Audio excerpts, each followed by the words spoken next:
It is 8:25. We've got guests in studio with us this morning. We have Brenna Dornan and Eric Hedrick with the Morgan County R2 Archery Club. Brenna, you told me it's an archery club. Yes, it's an archery club. We're not actually a MSHA sport yet, although there has been a lot of talk about getting it to be an actual, MSHA sport. It's up and coming. Yes, it's up and coming. So hopefully within the next year or two, we can see that on the roster. I know just through Facebook and social media, through my friends, I've seen a lot of different schools that are growing these archery clubs, and this is the first year for Versailles. This is our first year.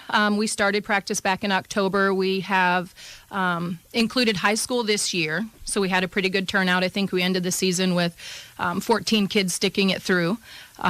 Next year we'll include middle school. That was an archery joke, wasn't it? Sticking it through? Yes, you got that. Yes, but middle school next year. We'll include middle school. So we hope the team is going to continue to grow. All right. Well, Eric, I'm going to talk to you a little bit. You work at Outdoor Addiction. Just pull that over there by you. So you've kind of been on the technical side and the equipment side of this for them, haven't you? Yeah, just a bit. Yeah. So what kind of equipment does it require for an archery club and for these kids to go out and compete? Well, each kid will have to use a Genesis standard bow. The school already had quite a few more than I thought they had to begin with, which is they have really done nice. This in PE and different things at times. Yeah. So. Yeah, and then they have every archer shoots the exact same bow and they shoot the exact same arrow. So the school has to have all that. My side of the stuff is just making sure they're up and running right, and then all the arrows are fletched, which is a time-consuming project. But I find myself doing that quite a bit. But yeah, so it's very nice that they all have to use the exact same thing because it keeps everybody on the exact same level.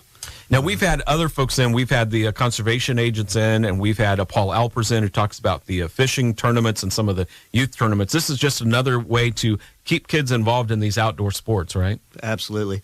It's a quote-unquote sport that they can do that if they don't want to be playing football or basketball or something like that. It takes a lot of skill to do it. I mean, it's amazing. I shoot with them every once in a while at practice, and I'm going, how in the world do they do this so well with these bows? They don't have sights on them or anything like that. They don't get to use a release.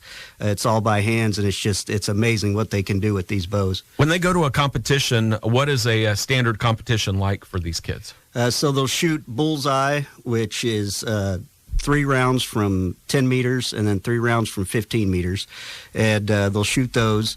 And then a lot of the tournaments that they go to, they'll be able to shoot a 3D as well. So they'll have, six targets, ranging from 10 meters all the way to 15 meters. And they'll shoot 5 shots at each one of those. All right. And Brenna, as this being the first year for this group, and as you mentioned, you got several kids that have done this, had many of these had archery experience before they started? There was a couple of them that have shot before. Yeah. But we had a large number that had never picked up a bow before. Yeah. How often do you guys have you been practicing the club practice? We started practice October 3rd, I think, is the actual date, and then we practice 3 times a week. Okay. And so they get some good time in. And you've been to several competitions. What's some of the competitions you guys have been to? We've been to a big one just recently was the Show Me State Games in Columbia. So they got a little bit of a taste of what a larger tournament looks like. We've been to Otterville, Cole Camp. Yeah. We've been all over Jeff City. Yeah, a lot of schools that are having these tournaments and having these clubs now. So yes, and you have had some pretty good success. We had scheduled this interview a couple of weeks ago, and due to the polar plunge and illness and basketball last week, it's taken a while. But this has actually worked out pretty well because you guys had a big qualifying tournament for the state tournament, right? We did. We just found out the last 2 days. The day before yesterday, we found out 12 of our archers have made it to state for the bullseye tournament. And then yesterday we found out that 7 made it to state for the 3D tournament. And that's going to be in Branson at the convention center next Thursday. All right. Do you have some of their names? You want to go through some of the names? Yeah. Let's give those kids. They're probably in school, but maybe their parents or grandparents or neighbors will hear what's going on. Yes. So the ones that qualified for bullseye are Giselle Stark, Mickey Bell, Zayden Cunningham, Gaia Davis, Caitlin Dothage, Thomas Graves, Brooklyn Hagan, Madeline Higgins, Zayla Kennedy, Jazzy Lugin, Evie Merritt, and Justin Ritter.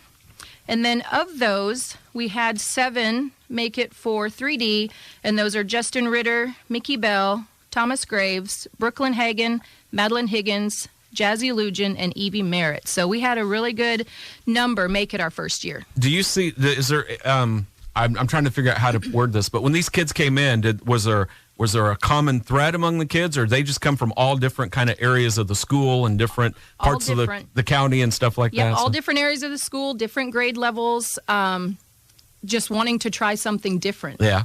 So, and that's what I wanted to bring in, is for those kids that maybe didn't, find their niche with other sports. This was a great opportunity to get some of them involved. And again, your hope is to grow this program to the middle school soon. So is that next year, did you say? We're going to include them next year, but once we get this state tournament over with, we're going to do some mini camps for the middle schoolers. Yeah. Dates will be upcoming. So parents, if you're listening and the kids start talking about it, yes. So get them, if they're really interested, get them out to it. So. Yes, absolutely. And so the state tournament coming up, and a lot of other great stuff. But congratulations on your success this first year. Thank you. And Eric, this has got to be kind of interesting for you as somebody that works at an outdoor shop where you've got a lot of these, like you said, these guys coming in with these huge expensive bows, and then you go back to fingers and arrows and bows and kind of the stripped down units. Yeah, so. the amount of time that it takes to change a string and cable on these bows is way shorter. It's kind of nice.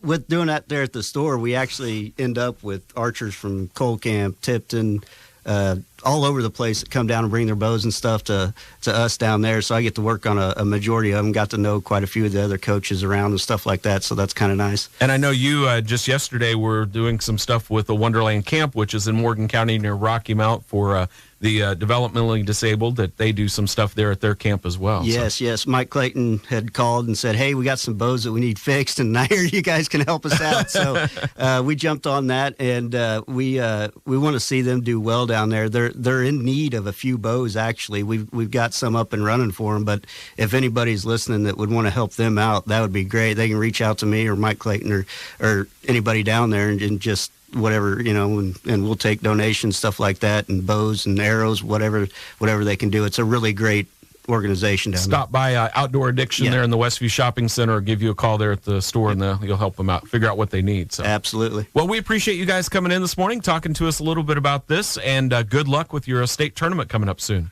Thanks. All right, that is Brenna Dornan and Eric Hedrick with the Morgan County R2, the Versailles Tiger Archery Club. First year that program has got started. We'll get to the Lake Area weather forecast again coming up in just a moment. Also on the way, the Zach Brown Band on KS 95.